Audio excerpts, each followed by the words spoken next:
네, 오늘 하나님의 말씀 마태복음 5장 44절로 45절까지 말씀을 가지고 하나님의 아들임을 입증하는 삶, 하나님의 아들임을 입증하는 삶이라는 제목으로 우리 함께 나누도록 하겠습니다.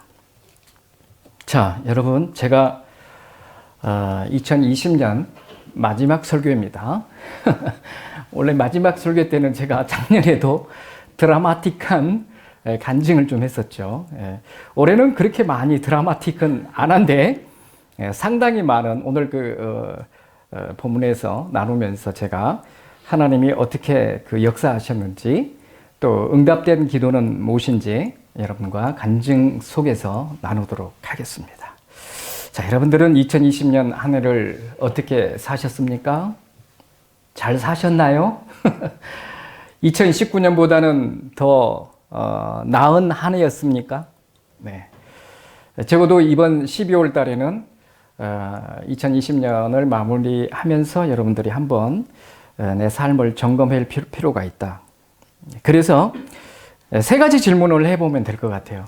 본문 속에 제가 나눌 수 있는 간증의 그 제목도 되는데, 여러분에게 가장 큰 은혜의 삶은 무엇이었습니까?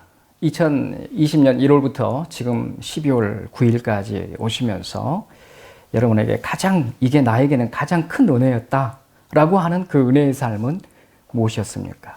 그리고 여러분들이 연초에 교회에다가 기도 제목을 냈고 하나님 이렇게 응답해 주십시오라고 하는 그 기도, 그리고 1월 달부터 12월까지 오시면서 많은 기도 제목들도 더 생겨났을 것입니다.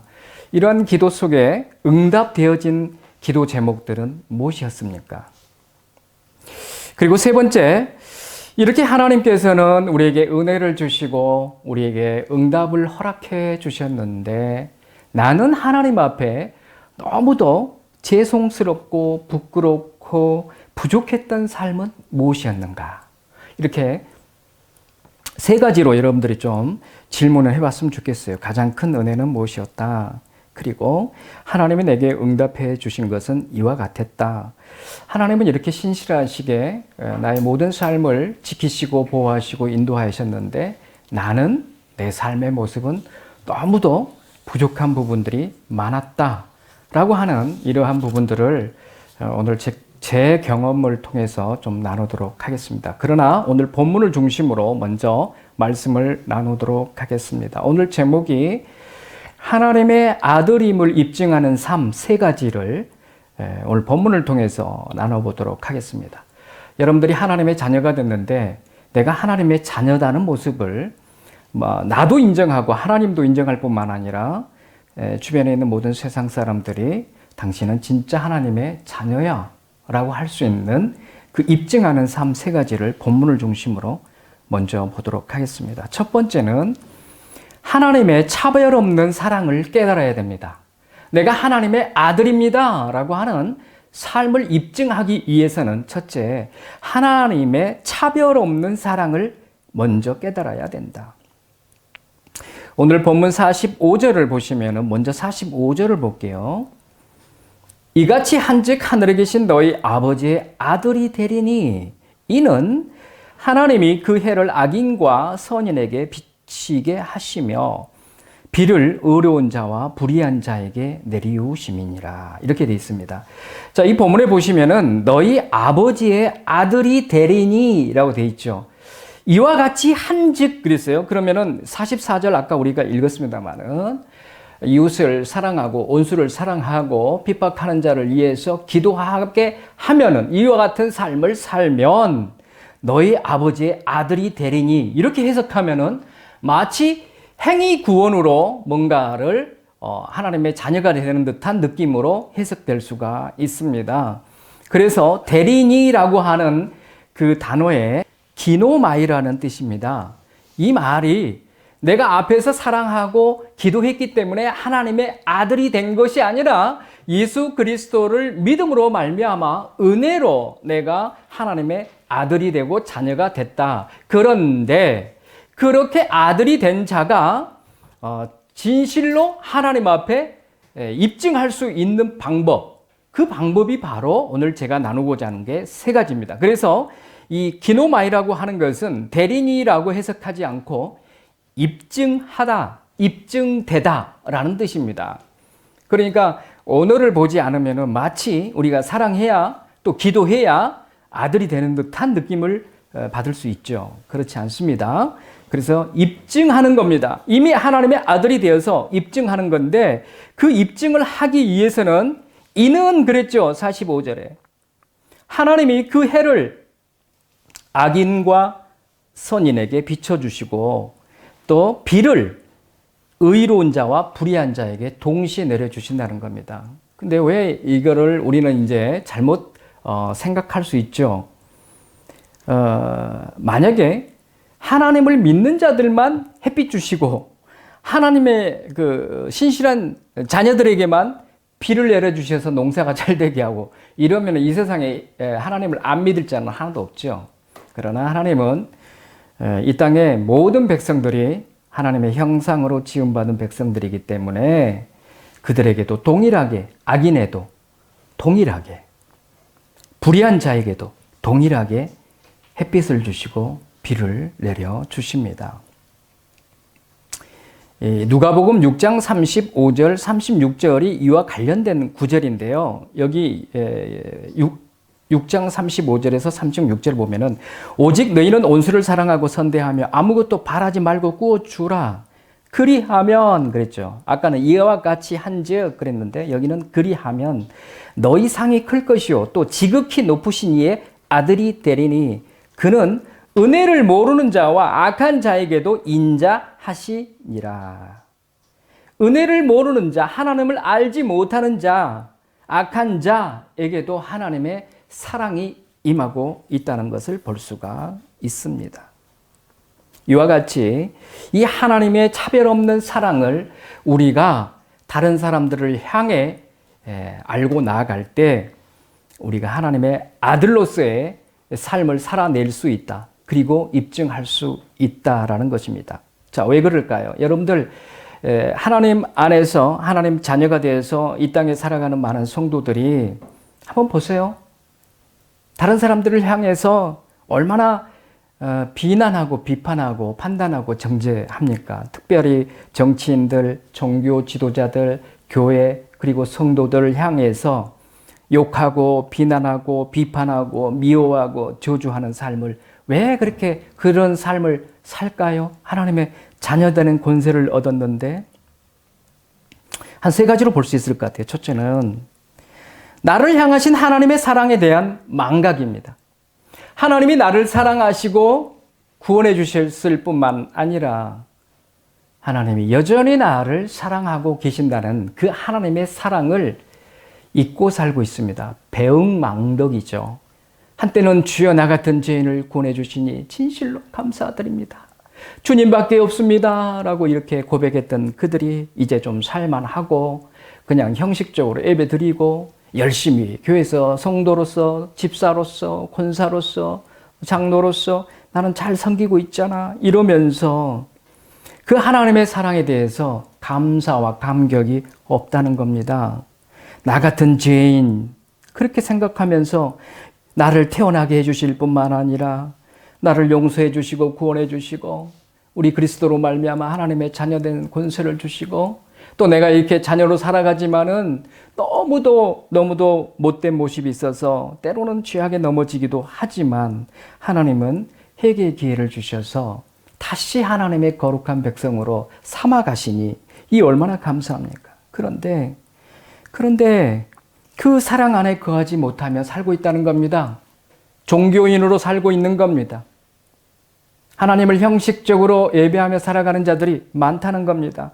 그러니까 하나님의 마음을 모르니까 주변의 사람들을 향하여 손가락질하고 판단하고 정죄하고 이 말이 자연스럽게 나온다는 거예요. 하나님과 관계가 온전히 맺어진 상태라고 하면은 이런 말이 나올까요? 절대 안 나옵니다. 제가 경험해 보면은 절대 안 나와요.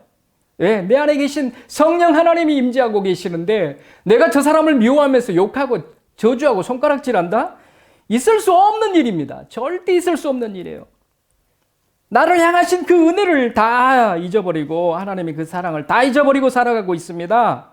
두 번째, 왜 이렇게 저주하면서 할까요? 크리스찬들이 이웃을 향한 하나님의 사랑에 대한 무지입니다. 오늘 본문의 말씀이 나오잖아요. 악한 자라도 불의한 자라도 은혜 받지 못한 자라도 내가 이들을 사랑하고 먹이고 있다라는 이것을 알지 못하는 거예요. 마치 우리만 구원받았으니까 저 사람들은 구원받지 못한 백성들이니까 무시하거나 그 사람들을 멀리하거나 이런 모습들이 왜 나올까요? 하나님은 우리가 원수로 여기는 그 사람들조차도 사랑하고 있다니까요. 여러분들이 미워하는 그 사람을 하나님이 사랑하고 계신다니까요. 이 사실만 알아보세요. 절대 하나님 앞에서 그 사람을 미워할 수 있을까요? 나는 미워하지만 하나님은 사랑하고 계시는데 이웃을 향한 하나님의 사랑의 무지가, 이 사랑에 대한 무지가 이렇게 이웃을 향한 비난과 정죄와 저주로 살고 있다는 겁니다. 그리고 세 번째, 아주 중요합니다. 나와 이웃을 향한 죄는 하나님께 범하는 죄다. 이거를 알지 못해요. 내가 여러분들 자신들도 범죄하고 살지 않습니까? 내가 미워하는 마음이 생기거나 또 음란한 생각이 들다거나 하여튼 내 스스로도 지은 죄가 많습니다. 그리고 내가 다른 사람한테 지은 죄가 또 많습니다. 그러면은 나에게 지은 죄, 내가 이웃에게 지은 죄, 이 모든 죄는 결국 누구를 향한 죄다? 하나님 앞에 지은 죄다는 거. 하나님께 지은 죄입니다. 여러분들 잠언서 14장 31절에 보면은요. 가난한 사람을 학대하는 자는 그를 지으신 이를 멸시하는 자요라고 돼 있어요. 가난한 자를 우리가 만약에 미워하잖아요. 멸시하잖아요. 학대하잖아요. 그러면은 그 가난한 자를 지으신 하나님을 우리가 뭐 한다고요? 멸시하는 죄입니다. 내가 만약 다른 이웃을 미워하고 정죄하고 손가락질하고 욕하고 짜증내고 이렇게 살아간다? 그러면 그를 지으신 여호와 하나님을 멸시하는 죄라는 거예요. 이 사실을 너무도 모르기 때문에 함부로 삽니다. 함부로 살아요. 내가 저 사람 미우니까 밉다고 자유롭게 이야기하지만은 그것이 그를 지으신 하나님을 향해 어마어마한 죄를 짓고 있다는 사실을 너무 모르기 때문에 이와 같이 우리 입술을 열어서 범죄하는 그 소리가 엄청나게 흘러나오고 있다. 잠언서 22장 2절에도 빈부가 섞여 살거니와 가난한 자나 부한 자나 다 섞어 산대요. 그런데 무릇 그들을 지으신 이는 여호와시니라. 여러분들 주변에 가난한 자, 부한 자, 잘난 자, 못난 자, 나한테 핍박하는 자, 나를 어렵게 하는 자, 이 모든 자들이 다 하나님이 지으신 자들이다니까요. 그런데 그 사람을 향해서 내가 미워하고 정죄하면은 그 지으신 하나님을 멸시하는 죄다는 사실을 여러분들 이 시간부터 명심하셔야만이 결코 내 입술에서 다른 사람을 조롱하거나 핍박하거나 정죄하지 않습니다. 왜? 감히 나 같은 죄인이 어떻게 하나님을 정죄하며 하나님을 멸시하는 죄를 지을 수가 있습니까? 이거는 사망의 길로 가자고 작정한 사람 아니고는 결코 이렇게 살 수가 없습니다. 성경은 말씀하십니다. 그렇게 하는 것이 나한테 하는 것이다. 잠언서 17장 5절에도 가난한 자를 조롱하면은 이 지으신 자를 멸시한다고 또 반복하고 있습니다. 그래서 뭐라고 하냐면요. 사람의 재앙을 기뻐하는 자는 형벌을 면치 못할 자니라. 만약에 저 김정은 때려 죽여야죠. 저거 죽어야 돼. 아우 저 엔수 저거 왜 안 죽고 난리야. 이렇게 했다고 하면은 잠언서 17장 5절의 기준에 하면은 사람의 재앙을 기뻐하는 자는 형벌을 면치 못할 자니라. 무섭지 않습니까, 여러분? 2020년을 보내면서 절대 이러한 삶 살아서는 안 된다는 것을 기억하시고 2021년은 이렇게 살지 맙시다. 축복하세요. 여러분들이 복 받습니다. 마태복음 25장 40절에도 임금이 대답하여 이르시되 내가 진실로 너희에게 이르노니 너희가 여기 내 형제 중에 지극히 작은 자 하나에게 한 것이 곧 내게 한 것이니라. 예수님께 한 것이래요. 그런데 25장 45절에서는 임금이 대답하여 이르시되 내가 진실로 너희에게 이르노니 이 지극히 작은 자 하나에게 하지 아니한 것이 곧 내게 하지 아니한 것이니라. 그러면서 46절에 보면은 뭐라고 되어 있는 줄 아세요? 이렇게 하지 않은 자들은 영벌에, 그리고 내가 지극히 작은 자에게 정말 그들을 사랑을 베푼 자들은, 그 의인들은 영생에 들어가니라. 이렇게 기록되어 있습니다. 이웃사랑하지 아니하면 어디로 간다고요? 영벌에 처해집니다. 이웃사랑하지 아니하면 구원받지 못합니다. 이웃사랑하지 못하면 어디로 간다고요? 지옥행입니다. 잠언서 17장 아까 5절에서도 사람의 재앙을 기뻐하는 자는 형벌을 면치 못한다. 마태복음 25장 46절에서도 그들은 영벌에 처하게 될 것이다. 무섭지 않습니까? 전혀 하나님 앞에 두려움과 경외함과 하나님 앞에서 떨고 정말 그렇게 자기 자신을 쳐서 복종시키지 아니하고 살아가는 우리 모든 모습을 이 마지막 때 하나님은 말씀하고 계십니다. 그래서 첫 번째, 내가 하나님의 아들입니다 라는 것을 입증하기 위해서는 하나님이 이와 같이 나뿐만 아니라 내 온수조차다 사랑한다는 그 하나님의 정말 차별 없는 사랑을 여러분들이 깨닫는다고 하면은 결코 이웃을 향해서 이런 말을 하지 않을 것이다. 하나님의 아들의 모습으로 멋지게 나타낼 것이다. 두 번째, 하나님의 아들임을 입증하는 삶 세 가지 중에 두 번째는 온수를 사랑하는 겁니다. 마태복음 5장 44절 오늘 본문에 보면 난 너희에게 이르노니 너희 온수를 사랑하며 라고 되어 있습니다. 그런데 여기와 같은 본문이 누가복음 6장 27절입니다. 그러나 너희는 듣는 자에게 내가 이르노니 너희 온수를 사랑하며 너희를 미워하는 자를 선대하며 라고 되어 있습니다. 조금 더 앞으로 나아가죠. 온수를 사랑할 뿐만 아니라 미워하는 자를 선대해라. 이렇게 누가복음은 한 걸음 더 나아가서 이야기하고 있습니다. 여러분, 온수를 대하는 단계가 한 세 단계로 제가 한번 적어봤어요. 온수를 대하는 사람의 그 유형 세 단계. 첫 번째 단계가 악을 악으로 갚거나 저주하는 단계입니다. 예수 믿는데도 저 자꾸 그냥 한판 붙자고, 저도 이 단계를 거쳤습니다. 집사 때. 그래서 하나님한테 한 방 맞았죠. 5개 질병으로 쓰러졌죠. 악을 악으로 갚았어요. 물론 제가 정당했는데 방법이 틀려먹은 거죠. 제가 틀린 게 아니었어요. 그 싸운 사람하고. 내가 분명히 맞는데 방법이 틀렸어요. 그 사람이 나에게 욕하니까 저도 그냥 쌍욕 나간 겁니다. 이게 첫 번째 단계입니다. 예수 그리스도를 믿고 있는데도 불구하고 악을 악으로 갚거나 저주하는 단계. 두 번째 단계, 조금 약간 발전되는 사람이죠. 악에 대해 대항하지 않고 그냥 인내하는 소극적인 단계. 이게 우리 본문 앞에 나오는 마태복음 5장 38절에서 42절의 내용입니다. 이 악에 대항하지 않아요. 그냥 인내합니다. 근데 인내하다가 조금 열받으면 나중에 폭발할 수가 있어요. 이것도 불안전하죠. 그 다음 세 번째, 오늘 본문에 해당이 되는 겁니다. 3단계. 세 번째 단계가 온수를 사랑하고 선대하며 축복하고 기도하는 적극적인 단계. 아까는 첫 번째는 완전히 세상 사람들과 똑같은 아주 저주하는 단계였지만은 두 번째는 그래도 내가 대항하지 말자. 나 하나님 믿는 사람이잖아. 그래서 그냥 인내합니다. 소극적 단계입니다. 그러나 하나님께서 원하시는 것은 오늘 본문의 말씀처럼 온수를 사랑하고 선대하며 축복하고 기도하는 적극적인 단계까지 가거라. 이렇게 말씀하고 있습니다.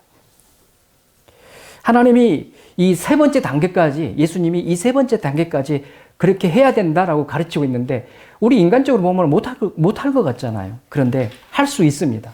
성령이 임하시면은 할 수 있습니다. 됩니다. 이와 같이 우리가 이런 1, 2단계에 머무르지 말고 3단계에 나아가야 되는데 이 3단계에 나아가는 사람이 어떤 사람일까요? 아까 1번에서 우리가 첫 번째에서 바라보았던 것처럼 내가 하나님 앞에 나는 죄인입니다. 그리고 하나님의 그 놀라우신 은혜와 사랑으로 내가 이렇게 복을 받고 살고 있습니다. 이 고백하는 자, 그 하나님의 은혜를 기억하고 살아가는 자만이 이 성숙한 세 번째 단계의 태도를 나타낼 수가 있습니다. 여러분, 예수님께서 온수를 사랑하라 하겠죠. 자, 예수님께서 너희의 원수를 사랑하라 그러면은 뭐가 다 그 집합 안에 들어갑니까? 내 가족도 사랑해라. 당연히 사랑해야 돼요. 그리고 내 이웃도 사랑하라는 겁니다. 원수는 최악의 상황이잖아요. 우리로 보면은 원수를 하나님이 야, 네 가족을 사랑해라. 네 이웃을 사랑해라. 그리고 네 원수를 사랑해라. 이렇게 말씀하지 않았어요. 오늘 본문에 보면은 최고의 단계, 우리가 전혀 사랑할 수 없는 단계, 원수를 사랑해라. 그러면 네가 원수를 사랑하는 자가 되면은 네 가족도 사랑하고 네 이웃도 사랑할 수 있다는 것을 하나님이 전제 조건입니다. 이 단계까지 가야 된다는 것을. 그래서 우리의 사랑 대상은 우리 원수라는 겁니다. 그러면은 그 안에 우리 가족과 이웃들이 다 포함되어 있다. 자, 여러분들, 그런데 이렇게 원수를 사랑했을 때 무슨 유익이 있을까요? 원수를 사랑했을 때 여러분들이 막 짜증나가지고 저 왼수 사자 막 이러고 있잖아요. 여러분들의 심령이 어때요? 편안합니까? 솔직히 저도 해봐서 알아요. 내가 저거 아유 저 왼수 저거 진짜 막 이래 보세요. 내 심장이 벌렁벌렁합니다. 막 그냥 불이야 불. 짜증나가지고. 그러면은 이건 나한테 엄청나게 마이너스죠. 그런데 원수를 사랑해 보세요. 첫 번째, 자기 속에 천국이 이루어집니다. 심령 천국이 이루어져요. 그 천국의 맛을 느낀다니까요. 제가 올해 충분히 느꼈거든요. 천국이 이루어집니다. 심령 천국. 그리고 두 번째, 성령의 역사가 있게 되기 때문에요. 나만 아니라 그 성령의 뜨거움으로 이웃까지 천국을 만들어낸다니까요. 내가 먼저 심령 천국을 이루고 내가 성령으로 충만한 상태에서 이웃을 향해 나아갈 때, 사랑하고 나아갈 때 그 이웃이 천국을 맛보는 모습을 보게 됐다니까요. 올해. 세 번째, 예수님이 내 안에, 내가 예수님 안에 있기 때문에 항상 기쁨이 있습니다. 기쁨이 충만합니다. 즐거움이 넘쳐요. 마음의 자유함과 평안이 있어요. 올해 여러분들이 2020년 한 해를 보내면서 이 맛을 느끼셨나요? 저는 느꼈습니다. 원수를 사랑하다 보니까, 내 이웃을 사랑하고 가족을 사랑하고 원수를 사랑하다 보니까 이런 놀라운 하나님의 은혜가 내게 임한다는 것을 경험하게 됐습니다. 우리가 이렇게 이웃을 사랑하고 다른 사람들을 배려하고 용서하고 용납하고 긍휼을 베풀잖아요. 그러면 제가 나중에 간증해서 말씀드리겠습니다만은 그 사람이요 변화의 자리로 나온다는 사실입니다. 놀라워요. 그 사탄의 악한 것에 사로잡힌 자가 노임을 받는 모습을 봤어요. 놀라워요. 사랑이 이 허다한 허물과 죄를 덮어버리고 이길 수 있다는 것을 저는 엄청나게 많이 느끼게 됐습니다. 여러분, 이와 같이 하나님께서 사랑을 해야 이 사랑을 베풀고 살아갈 때 우리 삶의 모습을 통해서 다른 사람들이 또 하나님이 너는 내 아들이다 인정해 주신다는 겁니다. 사랑 안 되죠? 안 되면은 되게끔 먼저 그 첫 번째 단계로 여러분들이 하나님 앞에 기도하며 나가십시오.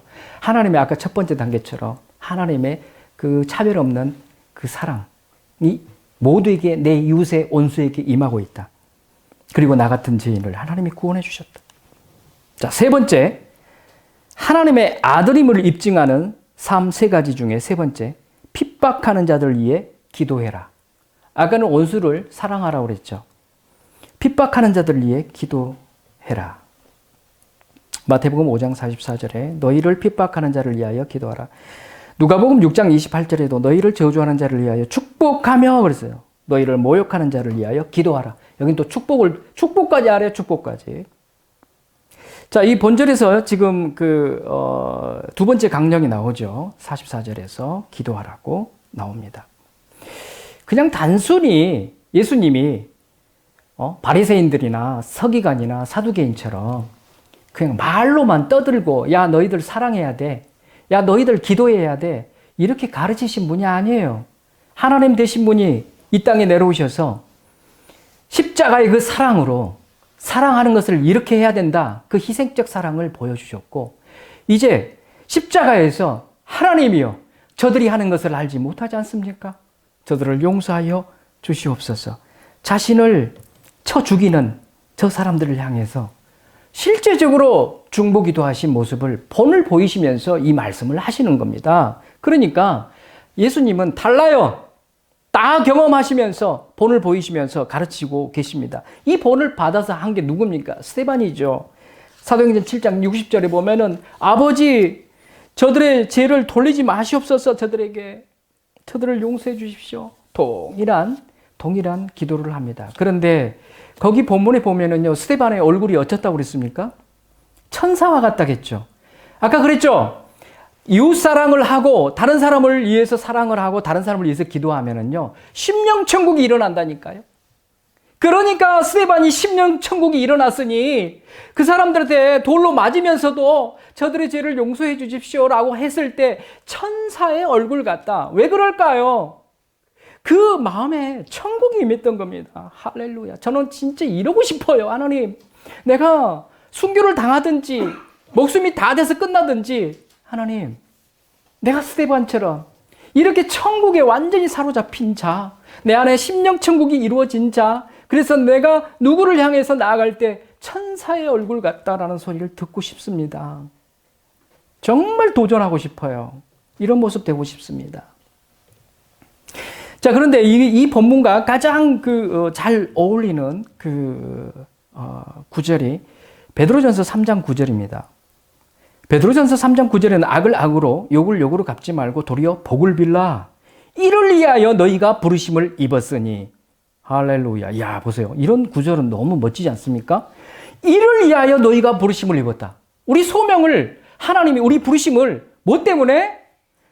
악을 악으로 갚지 말고 욕을 욕으로 갚지 말고 다른 사람들을 용서하고 복을 빌게 하기 위해서 내가 너희들을 구원했고 내가 너희들을 불렀다. 얼마나 이런 이 대사명을, 하나님의 이 부르심의 목적이 무엇인지를 모르니까 그냥 악으로 욕으로 막 나가지 않습니까? 분명히 베드로전서 3장 9절에서는 이와 같이 내가 너를 부르신 목적이 이거다. 베드로전서 2장 21절에도 나와요. 이를 위하여 너희가 부르심을 입었으니 그리스도도 너희를 위하여 고난을 받으사 너희에게 본을 끼쳐 그 자취를 따라오게 하려 하셨느니라. 이 너희를 이렇게 불렀는데 예수님이 먼저 그 모습을 보여줬잖니? 너도 이렇게 하란 말이야. 이렇게 지금 말씀하고 계십니다.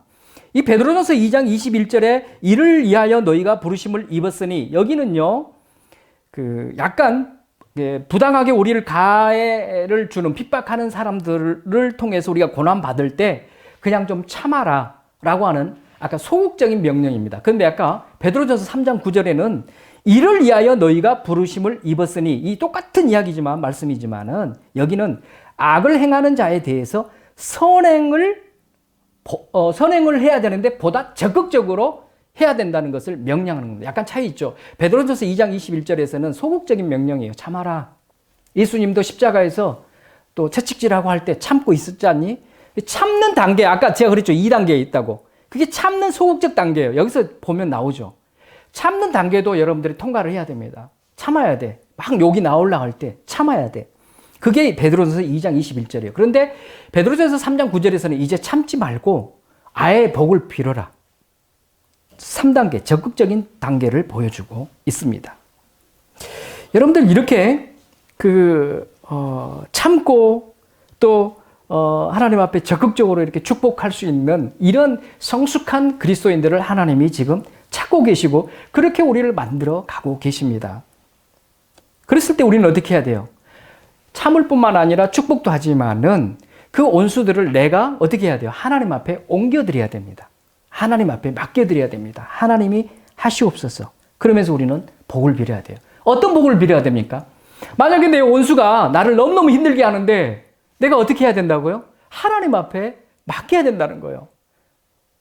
내가 온수를 갚으려고 하지 말고 하나님 앞에 맡겨드리고, 맡겨드렸을 때 보세요. 반드시 하나님은 두 가지 방법으로 그 사람을 반드시 행하십니다. 뭐죠? 하나는 우리가 맡겼을 때 그 사람을 변화시켜서 구원하시든지, 아니면 그 사람이 끝까지 우리가 저주도 하지 않고 오히려 복을 빌려주고 기도해줬는데, 사랑해줬는데 그 엔수가 끝까지 악으로 치닫고 있으면은 결국은 사망입니다. 자, 그러면 여러분들이 그들을 위해서 복을 빌어주고 중보 기도해 줘야 되는데 무슨 기도해야 됩니까? 하나님이 반드시 두 가지를 행하시는데 만약 저가 돌아오지 않고 구원받지 못한다고 하면은 지옥행인데 저 영혼을 내가 사랑합니다. 불쌍히 여깁니다. 그런데 하나님 저가 하나님께로 돌아오지 아니한다면은 결국 하나님의 심판 아래 지옥행인데 어떻게 하면 좋을까요? 저들에게 죄를 돌리지 마시옵소서. 스데반의 기도를 여기서 해야 된다는 거예요. 예수님의 그 기도를 해야 된다는 겁니다. 이것을 빌어주세요, 여러분들. 이게 진짜 그들을 사랑하는 사람의 기도입니다. 하나님은 이 땅에 내가 누구를 불러서 사용할고 찾고 계십니다.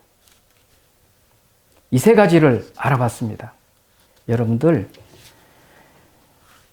이와 같이 하나님의 차별 없는 사랑을 여러분들이 아신다고 하면요, 결코 다른 사람을 미워할 수가 없습니다. 아까 제가 그랬죠. 그 지으신 하나님을 멸시하는 어마어마한 죄이기 때문에 무서워서라도 그렇게 못한다니까요. 결론을 들어가기 전에 제가 이제 간증 타임을 간단하게 하고 마치도록 하겠습니다. 아까 여러분에게 가장 큰 은혜의 삶은 무엇입니까? 한번 생각해 보시라겠죠. 저에게 가장 올해 2020년에 가장 큰 은혜의 삶은 바로 내가 하나님의 아들처럼 살았다는 겁니다. 그걸 알았어요. 저는 몰랐는데 내가 이 본문을 읽으면서 내가 하나님의 아들처럼 살았구나. 이제서야 예수 그리스도를 믿음과 동시에 물론 하나님의 자녀되는 권세를 얻었지만 하나님이 인태가 내가 너를 보니 너 진짜 내 아들이다. 다른 사람이 나랑 가장 가까이 있는 내 가족이 친척들이 이웃들이 당신을 보니 진짜 당신이 하나님의 사람입니다. 이 소리를 듣게 되는 한 해였다. 그래서 저에게는 가장 큰 은혜는 이와 같이 더욱 하나님의 그 차별 없는 사랑, 그 뜨거운 사랑, 그 아가페적인 사랑을 너무 많이 느꼈어요, 제가. 예전에 하나님에 대한 그 사랑보다도 너무너무 하나님의 사랑의 그 깊이와 넓이와 높이와 이 모든 것들을 알게 됐어요. 이게 저한테는 가장 큰 은혜의 삶이었습니다. 하나님을 알았다는 것, 하나님의 마음과 뜻과 그 사랑을 알았다는 겁니다. 그리고 아까 제가 말씀드린 것처럼 어떠한 사람도 제가 미워하지 않았더라는 거죠. 작년에도 물론 드라이브가 시작됐지만은 변화되는 새 사람의 삶을 살아서 놀라운 하나님의 역사하심으로 제가 그렇게 살아왔지만은 작년보다 어떤 임팩트한 것은 좀 덜했다 할지라도 영적 측면에서 보면은 매우 깊이 있게 저를 하나님께서 은혜를 주셨다. 그 중에 하나가 하나님의 그 놀라우신 사랑을 깊이 있는 사랑을 깨달았다는 것과 이웃을 향해서 비록 정치인이라 하더라도 김정은이라 할지라도 그 어떤 사람도 전혀 미우는 마음이 없었어요. 너무너무 이게 나는 흥분스럽고 감사해요. 아까 제가 말씀드린 것처럼 옛날에는 미워했다니까요. 저 엔수들 저거 그냥 저 한 대 그냥 확 쥐어 박았으면 좋겠어 이랬는데 그 쥐어 박는 것까지 하나님 하지 마십시오. 스데반처럼. 저들이 어떻게 지옥을 감당하리요? 이 기도가 너무너무 많이 나왔어요. 이거를 하나님이 나를 이렇게 끌어주셨구나. 이 감동이 너무 많았어요. 뭐 대단한 돈을 수십억을 받는 게 아니라 이런 거는 저한테 관심도 없어요. 이렇게 하나님의 사랑, 이웃을 향한 이 뜨거운 사랑, 더 나아가서 축복하면서 그들이 정말 지옥에 떨어지지 않도록 기도할 수 있는 이 모습이 저에게는 너무너무 값진 2020년 한 해였다. 너무 좋아요. 너무 좋아요. 이게 저한테는 가장 큰 은혜였습니다. 질병이 고치고 뭐가 이건 나중에 제가 간증할게요. 근데 그게 우선이 아니에요. 너무 감사해요. 우리 하나님 진짜 사랑하고 좋아요. 이 하나님의 사랑을 깨달고 내가 이렇게 하나님을 닮은 하나님의 아들의 모습이 나타났다는 게 너무너무 감사했어요. 11월 달에 우리 장모님을 좀 뵈려고 내려갔었습니다. 그때 왜 하나님이 어머니만 뵙고 오려고 했는데 그 사촌간이죠. 우리 와이프하고는 사촌간의 오빠를 만나게 하셨을까? 저는 그 자리에서요, 막 진짜 우리 하나님 멋쟁이야, 대단하셔. 네, 이게 막 나오는 거예요. 뭐냐면요. 이 작은 집 오빠들이요. 견고한 지인이 있는데 무슨 지인이냐? 우상을 아주 그냥 가득 불러다가 쌓는 사람들이기 때문에 너무 견고한 지인이었어요. 그래서 하나님, 저 견고한 그 지인의 틈을 하나님 나기를 원합니다 하고 제가 틈을 송곳으로 마치 뚫는 것처럼 그 기도를 했어요. 그런데 이번에 11월에 만났는데 그 둘째 오빠를 만났는데 사촌 둘째 오빠를 만났는데 그분이 느닷없이 물어보지도 않았는데 이 목사, 자네는 목사님이시니까 그냥 예배로 하는데 그런데 말이야 우리가 보면은 조금 아쉽단 말이야. 이제 그러는 거예요. 우리 장인어른이 돌아가셨기 때문에 장인어른 그 제사를 우리 집에서 예배로 드려요. 그러니까 이 오빠 입장에서는 옛날에는 이제 우리 집사 안 드릴 때는 전부 모여라 하고 그렇게 엄청난 그 제사를 했거든요. 근데 우리 어머님이 이제 너무 힘드시다고 자네가 예배로 그냥 하기나 그래도 예 하고 제가 이제 하는데 좋다고 저는.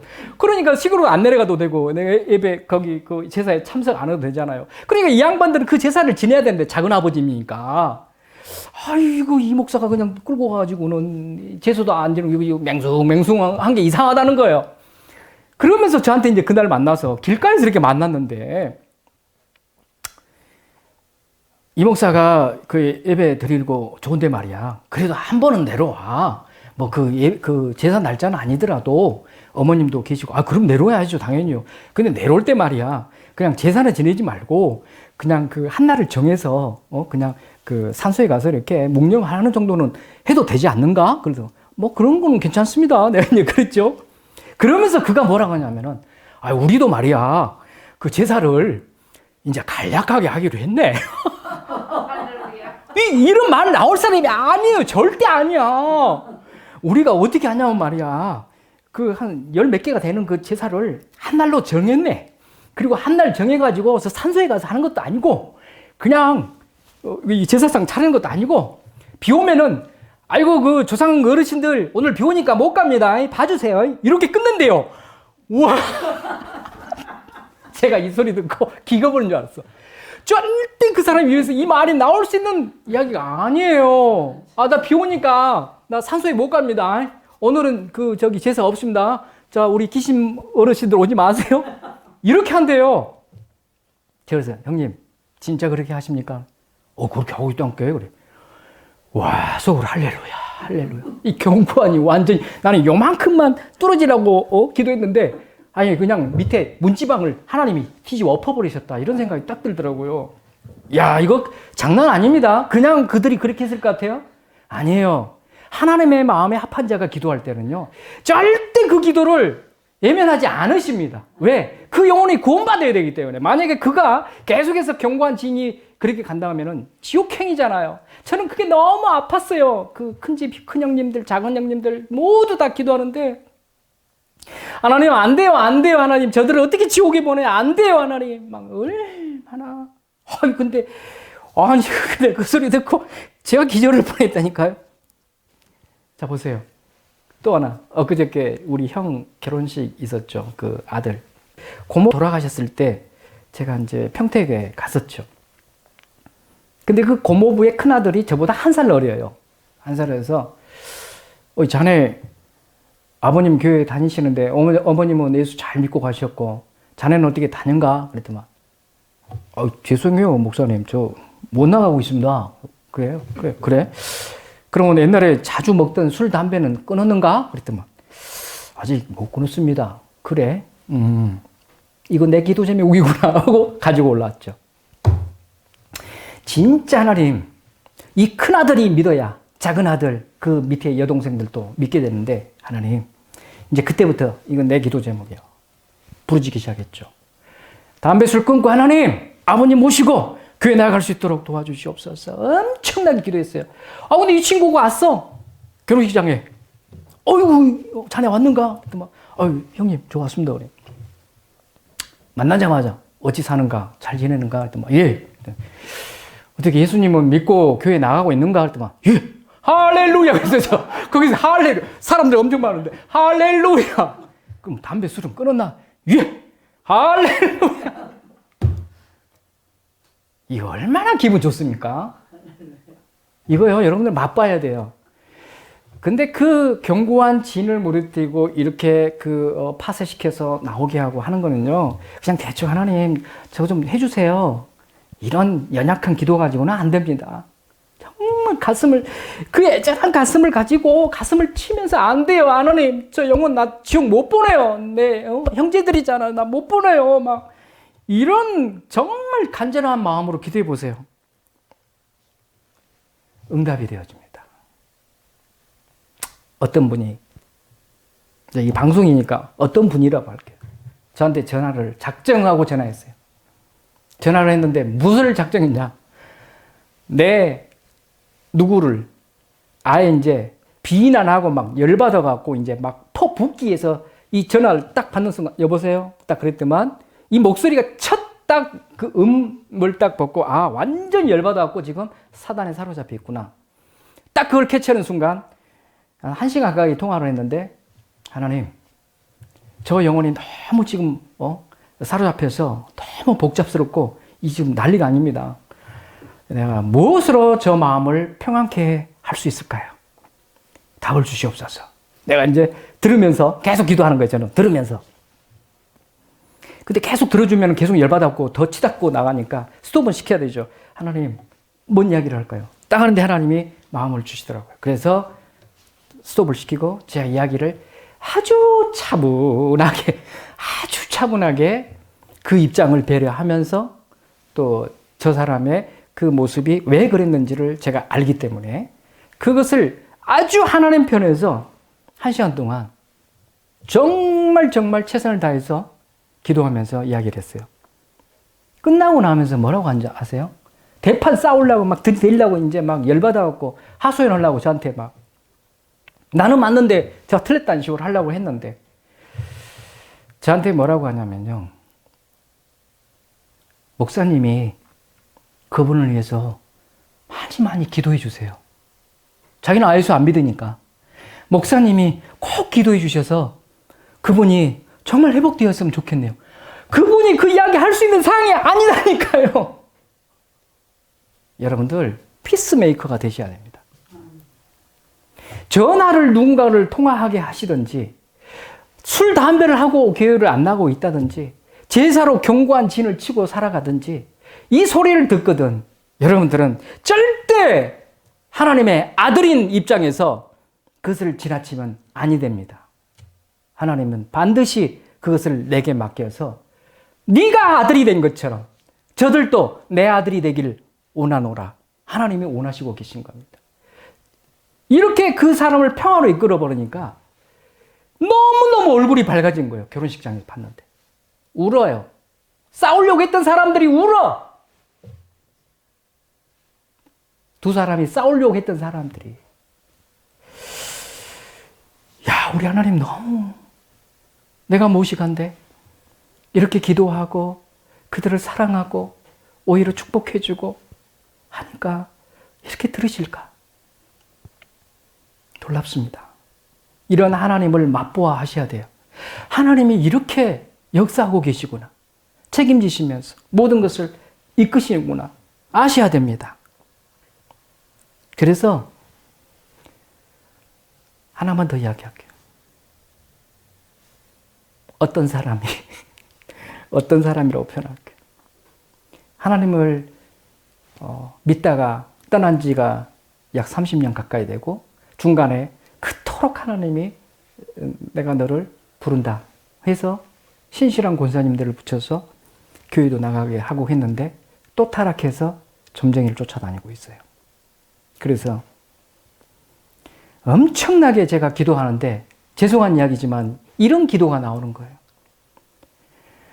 아까 보세요. 스테반처럼 하나님 저들이 지옥 가면 아니 됩니다. 저들의 죄를 용서해 주십시오. 그랬는데 저는 무슨 기도가 나오냐면 그 기도의 전제 조건 아래서 무슨 기도를 했냐면 하나님 끊임없이 지금 점쟁이를 쫓아다니는데 하나님 다리를 문지르든지 손을 부러뜨리시든지 징계해 주시옵소서. 저주 기도가 아니에요. 그대로 놔두면은 만약에 내일 모레 죽은다. 바로 지옥행이야. 저는 이래서는 안 된다. 하나님, 저는 제 자신이 범죄할 때도 신학기 때도 이야기 말씀드렸습니다만은 저는 그 기도합니다. 하나님, 제가 범죄하고 돌아오지 아니하고 끊지 못하고 있으면은 제 팔을 잘라버리십시오. 내 다리를 잘라버리십시오. 내 눈을 파버리십시오. 적극적으로 하나님의 징계를 구합니다. 미쳤다고 하겠죠. 저는 구해요. 정말로. 좋아서 구하는 게 아닙니다. 왜? 이렇게 놔두면 제 자신이, 제 영혼이 지옥 가기 때문에. 그래서 하나님, 저를 지팡이와 막대기로 치십시오. 그리고 인도하십시오. 적극적으로 구합니다. 왜? 제가 악하기 때문에 제 스스로는 매를 맞지 않고는 고난 없이는 돌아오지 못한다는 제 자신을 잘 알아요. 그래서 하나님 앞에 저는 그 기도를 합니다. 그런데 이 사람을 향해 제가 미워서 그렇게 기도했습니까? 그렇지 않아요. 그런데 그 기도 들으셨는가 봐요.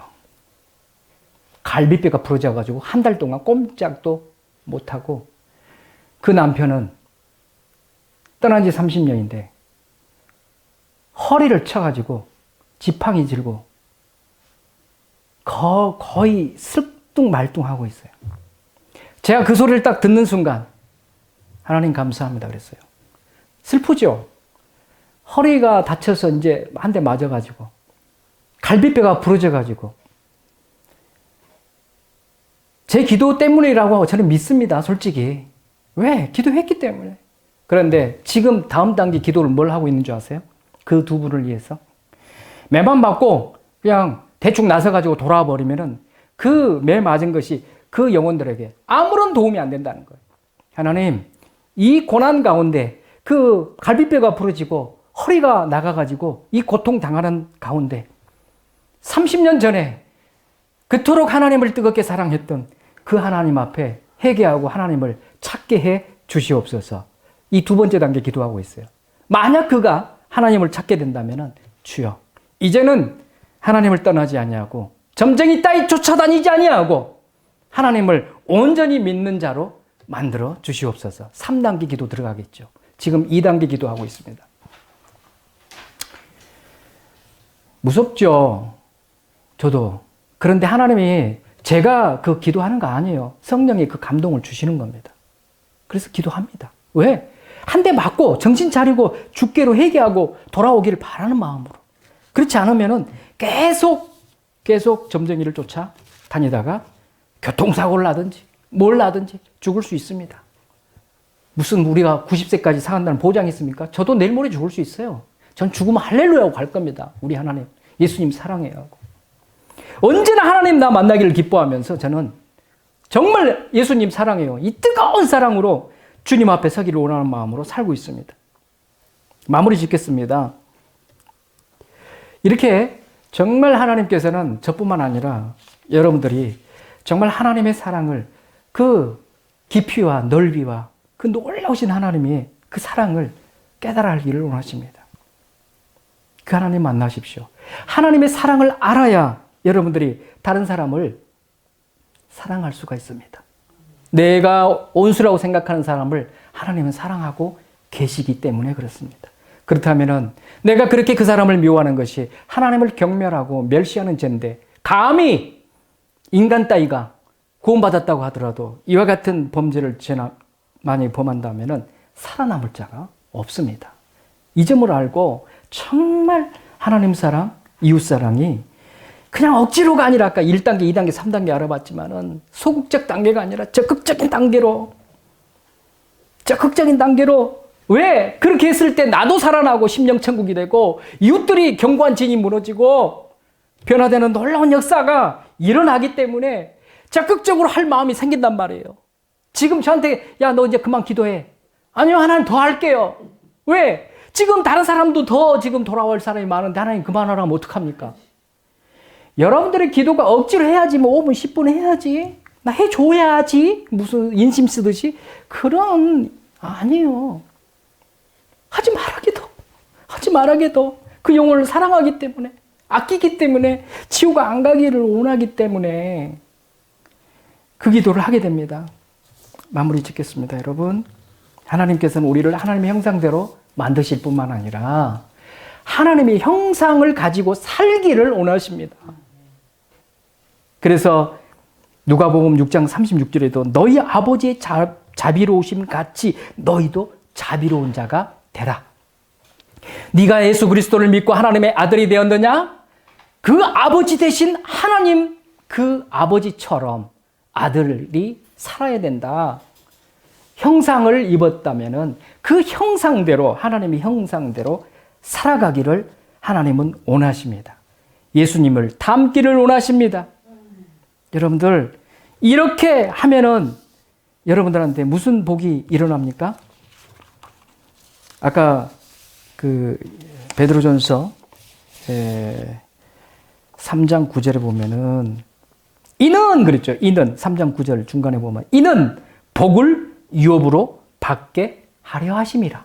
할렐루야. 여러분들 이렇게 살아가시면요, 구원 받을 뿐만 아니라 이 복이 내세에 상급까지 천국의 기업으로 허락해 주시겠대요. 할렐루야. 얼마나 감사합니까?